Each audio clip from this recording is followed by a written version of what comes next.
요한계시록 11장 1절부터 13절 한 절씩 교독하겠습니다.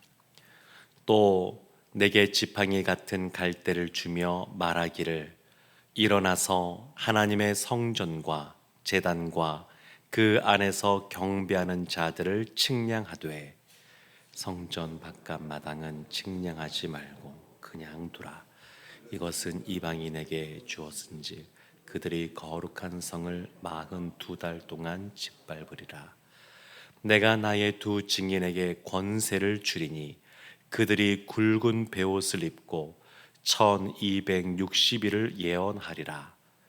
그들은 이 땅에 주 앞에 서 있는 두 감람나무와 두 촛대니 만일 누구든지 그들을 해하고자 하면 그들의 입에서 불이 나와서 그들의 원수를 삼켜 버릴 것이요 누구든지 그들을 해하고자 하면 반드시 그와 같이 죽임을 당하리라. 그들이 권능을 가지고 하늘을 닫아 그 예언을 하는 날 동안 비가 오지 못하게 하고 또 권능을 가지고 물을 피로 변하게 하고 아무 때든지 원하는 대로 여러 가지 재앙으로 땅을 치리로다. 그들이 그 증언을 마칠 때에 무저갱으로부터 올라오는 짐승이 그들과 더불어 전쟁을 일으켜 그들을 이기고 그들을 죽일 터인지 그들의 시체가 큰 성 길에 있으리니 그 성은 영적으로 하면 소돔이라고도 하고 애굽이라고도 하니 곧 그들의 주께서 십자가에 못 박히신 곳이라. 백성들과 족속과 방언과 나라 중에서 사람들이 그 시체를 사흘 반 동안을 보며 무덤에 장사하지 못하게 하리로다. 이 두 선지자가 땅에 사는 자들을 괴롭게 한 고로 땅에 사는 자들이 그들의 즐거움을 즐거워하고 기뻐하여 서로 예물을 보내리라 하더라. 3일 반 후에 하나님께로부터 생기가 그들 속에 들어가매 그들이 발로 일어서니 구경하는 자들이 크게 두려워하더라. 하늘로부터 큰 음성이 있어 이리로 올라오라 함을 그들이 듣고 구름을 타고 하늘로 올라가니 그들의 원수들도 구경하더라. 함께 보겠습니다.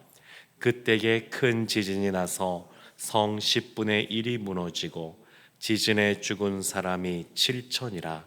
그 남은 자들이 두려워하여 영광을 하나님께 돌리더라. 아멘. 살아계신 하나님의 말씀입니다. 요한계시록 11장 우리가 본 이 전반부에 해당되는 내용은 명시적으로 펼쳐진 두루마리의 내용이다 이렇게 기록되어 있지 않지만 9장, 10장, 11장 이어지는 내용을 보면 펼쳐진 두루마리의 내용이다 라고 보는 것이 적절해 보입니다. 13절까지의 말씀은 먼저 1절과 2절에서 이 내용이 주어질 때에 그때의 상황, 어떤 배경들에 대해서 설명을 하고 있고, 그리고 3절부터 이어지는 내용을 보면 크게 세 개의 내용으로 구분해서 나누어 볼 수가 있습니다. 1절 말씀이 이렇게 나오죠. 내게 지팡이 같은 갈대를 주며 말하기를 일어나서 하나님의 성전과 제단과 그 안에서 경배하는 자들을 측량하되. 근데 지금 내게 지팡이하던 갈대를 주며 말하는 분이 누군가? 3절 말씀 보면 이런 말씀이 있습니다. 내가 나의 두 증인에게 권세를 주리니. 지금 나의 두 증인이 등장하고 내가 나의 두 증인에게 권세를 준다 이런 표현이 나오는데, 여기서 내가 누구냐? 여기 3절에서의 나는 주님을 말합니다. 어떤 천사를 한다 할지라도 그 자신의 증인 이런 표현을 쓰지 않습니다. 쓸 수도 없습니다. 그래서 3절 말씀에 내가 나의 두 증인에게 권세를 준다라고 하는 것은 주님께서 주신다는 의미고, 1절 말씀에 또 내게 지팡이 같은 갈대를 주며 할 때 여기는 그 힘센 천사, 지금 이어지는 10장에서 나오는 힘센 천사가 주는 걸로 이렇게 이해하시면 됩니다. 지팡이 같은 갈대를 주면서 하나님의 성전과 제단과 그 안에서 경배하는 자들을 측량하되 이렇게 말합니다. 성전, 그 크기를 말하는 거죠. 크기를 측량하라는 거고, 눈에 띄는 건 뭐냐면 경배하는 자들을 측량하라 겁니다. 그 안에서 경배하는 자들을 측량하는 얘기는 그 숫자를 헤아려 보라, 헤아려 보아라, 그런 뜻이거든요. 그러면 여기서 성전에 있고 그 안에 경배하는 자들이 있다. 그리고 2절 말씀 보면 이런 말씀이 있습니다. 성전 바깥 마당은 측량하지 말고 그냥 두어라. 이것은 이방인에게 주었은즉, 이방인에게 주었다. 불신자를 말합니다. 이방인, 여기서 불신자를 말하는데, 이방인을 주었은즉 그들이 거룩한 성을 42달 동안 짓밟으리라. 그러니까 성전 안에서 경배하는 자들이 있고 성전 밖에서 경배하는 자들을 짓밟는 자들이 있다. 이렇게 지금 말하고 있습니다. 이것이 이 상황입니다. 상황. 이런 상황이 펼쳐진다는 것이죠. 그래서 여기에서 성전, 이것은 다 영적인 성전을 의미합니다. 8절도 보면 영적인 소돔, 영적 애굽 이런 표현도 나오는데, 여기서는 영적인 성전을 말합니다. 영적인 성전 안에 경배하는 자들이 있고 그 성전 바깥에 오히려 그 경배하는 자들을 짓밟는 사람들이 있다. 근데 보면 42달 동안 이런 표현이 나옵니다. 42달. 한 달을 30일로 계산하면 1260일이고요. 연수로 하면 3년 6개월입니다. 3년 반. 근데 이 표현이 이제 뒤에 보면 계속해서 나옵니다. 1260일, 3년 반 이런 표현들이 반복해서 이제 나오게 됩니다. 근데 이런 3년 반 동안 하나님 전에서 경배하는 자들이 있고 그들을 짓밟는 자들이 그 3년 반 동안 이어지게 될 것이다. 그렇게 이야기를 지금 하고 있습니다. 그때 3절 말씀 보면 3절부터 6절까지 이제 주님께서 주시는 말씀이 있는데, 내가 주님께서 나의 두 증인에게 권세를 주리니, 여기서 두 증인이 납니다. 두 증인에게 권세를 주십니다. 근데 그들은 굵은 베옷을 입고 1260일을 예언하리라. 굵은 베옷은 보통 회개할 때, 슬플 때 입는 겁니다. 그러니까 지금 이 두 증인이 하는 것은 뭐냐면 회개하라고 선포하거나 회개하지 않는 이들을 보면서 애통하고 슬퍼하는 그 증인이라고 할 수 있습니다. 근데 이 두 증인이 회개하고 애통한 모습으로 이제 1260일 동안 예언하게 되는데, 그러면 이 두 증인이 누구냐? 주님께서 두 증인을 세우셨는데 누구를 말하는 거냐? 4절 말씀에 그것을 설명합니다. 그들은 이 두 증인을 말하는데, 이 땅의 주 앞에 서 있는 두 감람나무와 두 촛대니, 두 감람나무와 두 촛대라고 말합니다. 요한계시록 1장 내용을 기억을 더듬어 보게 되면 그 주님께서 7촛대 사이를 거느십니다. 7촛대, 소아시아의 7교회를 의미하면서 그 사이를 거느시는 부분이 나오는데, 여기서 촛대라고 하는 것은 그래서 교회, 그 교회에서 하나님을 경배하는 성도들이라고 말할 수 있습니다. 그러니까 주님께서 나의 증인을 두는데 그것은 교회이고 성도라고 보셔야 됩니다.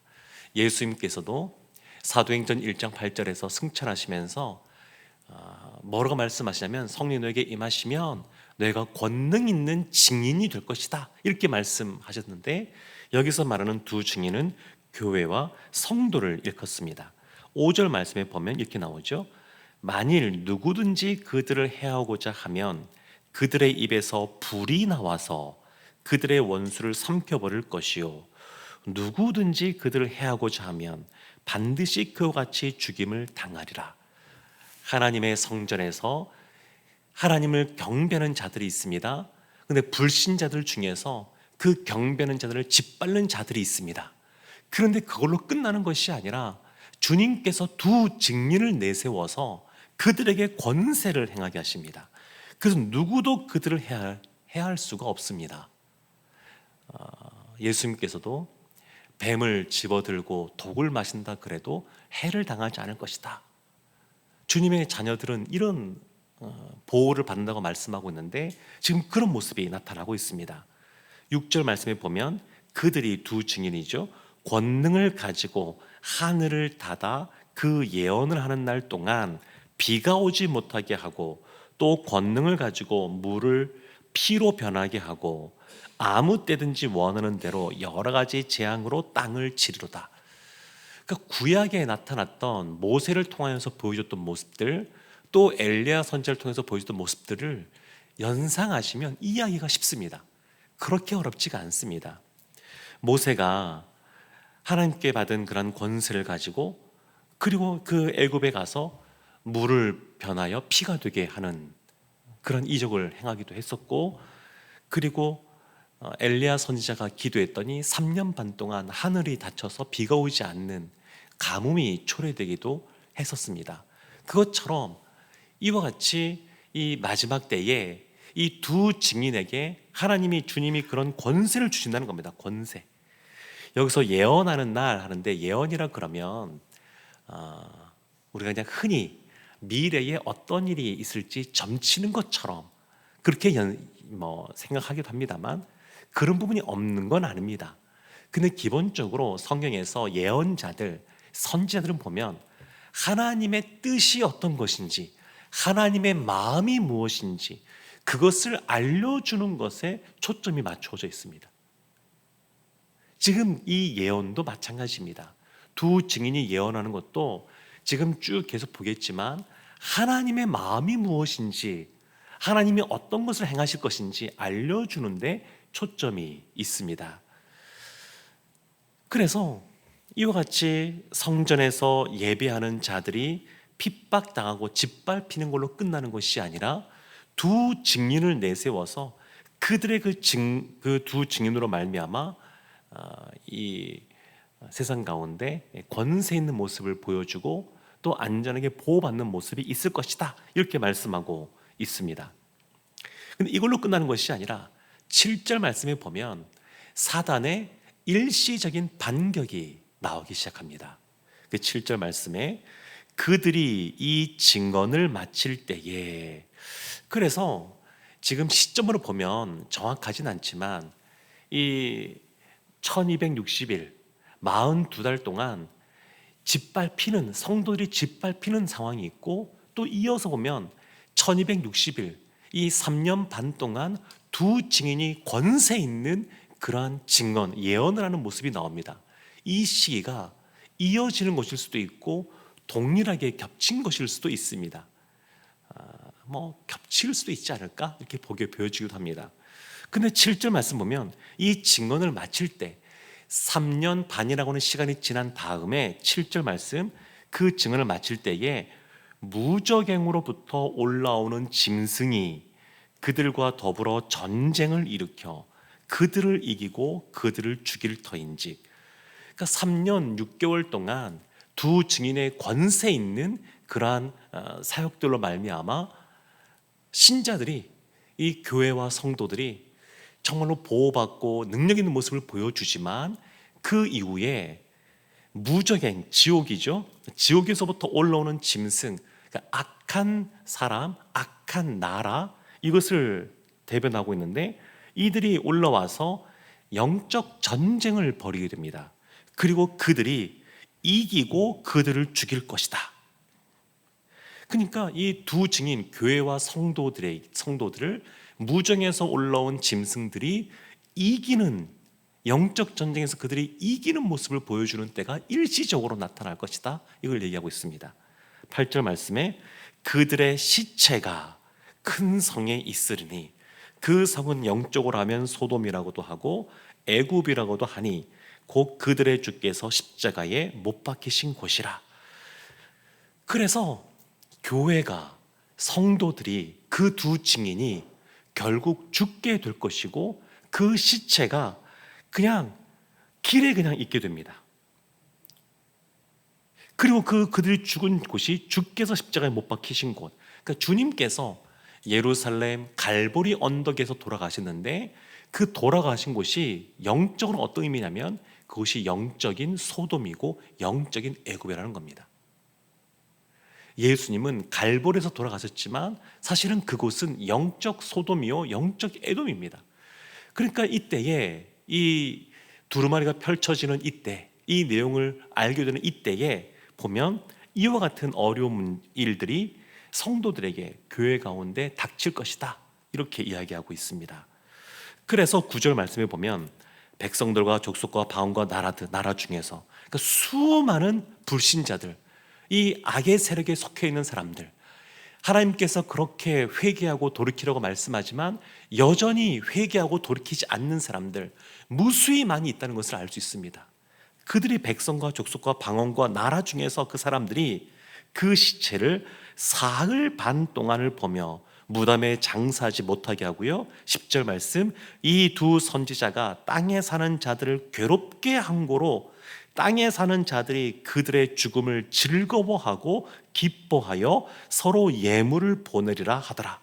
이 두 선지자, 두 증인, 교회와 성도들의 힘 있는, 권세 있는 그러한 선포와 능력으로 말미암아 믿지 않는 자들, 회개하지 않는 자들이 괴로워하고 힘들어하는 시간들이 있었는데 이제 상황이 역전되었다고 그들이 기뻐하고 즐거워하고 소리 높이고 예물을 보내는 그런 모습을 보여주는 때가 있다는 겁니다.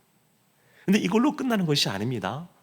11절 말씀에 새로운 말씀이 등장하기 시작하는데 3일 반 후에 하나님께로부터 생기가 그들 속에 들어가매 그들의 발이 일어서니 구경하는 자들이 크게 두려워하더라. 3일 반 후에 하나님께서 다시 그들을 살리시는 겁니다. 그 무정에서 올라온 짐승으로 말미암아 죽임을 당하고 시체가 되어져서 버려진 그 성도들을 그냥 두시는 것이 아니라 하나님이 다시 살리신다는 겁니다. 예수님이 부활하신 것처럼 다시 부활한다는 겁니다.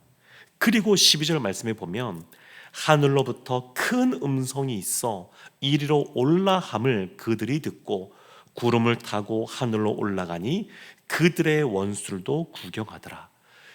예수님이 십자가에서 돌아가셨지만 3일 만에 다시 부활하시고 승천하신 것처럼 성도들도 그렇게 될 거라는 겁니다. 성도들도. 그래서 오늘 말씀을 보면 어려운 것처럼 보이지만 사실은 이 이야기가 생각보다 쉽습니다. 예수님이 걸어오신 그 길을 생각하면 됩니다. 모세가 그랬던 것처럼, 주님의 제자들이 그랬던 것처럼 그들이 그들의 삶의 자리에서, 세상 속에서 살아왔던 모습들을 연상해 보면 지금 이 모습과 오버랩이 됩니다. 그래서 이 내용이 이해하는 것이 어렵지가 않습니다. 모세 때도 보면 모세가 애굽의 그러한 구원자로서 그 자리에 갑니다. 그렇지만 동시에 애굽으로부터 박해받는 자였고 그러면서도 심판을 내리는 위치에 있었습니다. 지금 보면 두 증인이 그런 역할을 감당하는 겁니다. 예수님의 제자들이 이 땅에서 힘있게 사역들을 감당하지만 초대교회 때 보게 되면 수많은 사람들이 순교를 당했습니다. 이 두 증인이 무정에서 올라온 짐승으로 말미암아 그의 몸들이 찢겨지는 것처럼 그런 일들이 있었습니다.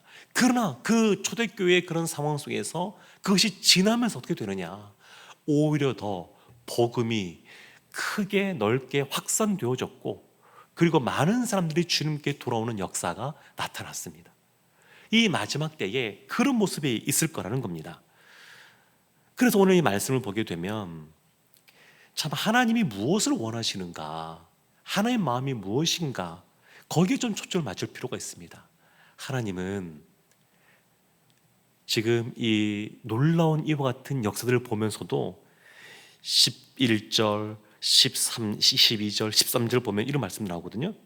그 11절 끝에 보면 구경하는 자들이 크게 두려워하더라, 이런 부분이 나옵니다. 12절 끝에 보면 원수들도 구경하더라. 구경하고 두려워는 하는데 회개하고 돌이키진 않습니다. 그러니까 하나님의 역사를 보면서도 회개하지 않는 사람들이 있습니다. 이스라엘이 나라가 망할 지경이 되었을 때에 하나님이 수많은 선지자들을 보내서 반복해서 선포하시는 게 있습니다. 너희가 회개하고 돌이켜라. 안 그러면 너희들 망하게 된다. 수많은 선지자를 통하여 이것을 선포했지만 그럼에도 불구하고 끝끝내 돌아오지 않는 사람들이 그들이었습니다. 그러니까 마지막 때에 이와 같은 사람들이 많다는 겁니다. 믿음을 가지고 그리고 권능 있는 증인의 모습으로 살아가는 모습도 있지만 그러지 않고 그들을 멸시하고 짓밟고 또 그들을 조롱하고 그들이 무너지는 걸 보면서 기뻐하는 이런 악한 그 회개하지 않는 자들도 여전히 많을 것이라는 것에 대해서 알려주고 있습니다. 그러나 선지자를 통해서 하나님께서 원하시는 것은 뭐냐면 그들이 돌이키기를 원하는 겁니다. 그러니까 심판을 바로 내리는 것이 아니라 수백 년을 기다려주지 않으십니까? 이들을 향해서도 마찬가지입니다. 지금 하나님은 그 죄인 한 사람 한 사람이 돌아오기를 원하십니다. 그래서 이와 같은 것을 알려주면서도 그들이 돌아오기를 기다리고 계신 것을 볼 수 있습니다. 사랑하는 성도 여러분, 두 증인이 교회이고 성도이고 제자입니다. 그 말은 우리가 이 마지막 때의 두 증인이라는 얘기입니다. 우리가 믿지 않는 자들 가운데 또 이 세상을 향하여 담대하게 힘있게 하나님의 말씀을 선포해야 되는 자인 줄로 믿습니다. 이 두루마리에 펼쳐진 이 내용들을 우리가 다시 한번 생각하면서 늘 우리가 하나님의 전에서 하나님을 예배하고 경배하는 자로, 그리고 이 두 증인처럼 힘있고 담대하게 말씀을 선포하는 자로, 그리고 예수님의 제자들처럼, 예수님처럼 또 그 길을 따라가는 제자처럼 때로는 어려운 일이 우리 가운데 주어질지 몰라도 그것이 끝이 아니라 부활이 있고 승천이 있다고 하는 그런 소망을 품고 살아가는 우리 모두가 되기를 주님의 이름으로 축원합니다. 아멘.